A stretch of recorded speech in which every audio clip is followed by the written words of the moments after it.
የሰው ላብ የሚበሉ ግፈኞች አንድ ቀን እጃቸውን ያገኛሉ። አሁን እናቴ ምን ልላት ነው? እኔ ጋር አለ እንገዛላችኋለን። ያሰብከው ባይሞላም ቢጠፋ ነፍሴ ፌን ተበልታብሽ ነው?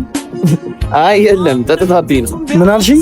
ደክሞን ትንሽ እንረፍ ብለን ደግሞ በዚህ መንገድ መጣችሁ? ፋራ እንፈልግ ትሿሿ ልትሰራ። ኧረ አባ እንዳይረፍድብሽ ንኪው በቃ።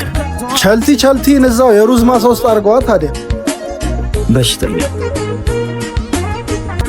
ጊዜ ሰው ሲፈትን ተመስገን ነቃሽ።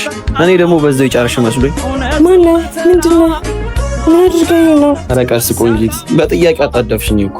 ምን አድርገኝ ነው ለሚለው ላድርግሽስ ብል እዚያው ላላ ሜዳ ላይ ምን አደረግሻል? ጅብ ምን ሆኜ ነው?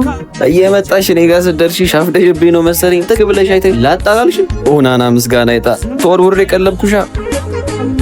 የዘመን ኩርንችት በለሳ ያወጣን ድርሻን ተወጣ።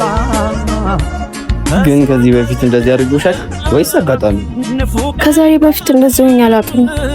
ለእናቴ መድኃኒት ልገዛላት ከባንክ ብር አውጥቼ ወደ ፋርማሲ ሲሄድ የሆነ ልጅ ድንገት ገጨኝና ይቅርታ እያለኝ ደጋግሞ ነካኝ። ከዛ በኋላ ምን እንደተፈጠረ አላውቅም። አይዞሽ፣ የሰው ላብ የሚበሉ ግፈኞች አንድ ቀን እጃቸውን ያገኛሉ። አሁን እናቴ ምን ልላት ነው? እኔ ጋር አለ እንገዛላችኋለን። ተነሽ በቃ። እንዲያው ዝምታስ ምን ሊሆን ልብ የተረታ ሆድያ ምንታ አንደበት ታስሮ በጊዜ አትረት። በጣም ነው የማመሰግነው። ጉም ትተህ ተናገር ላንዳፍታ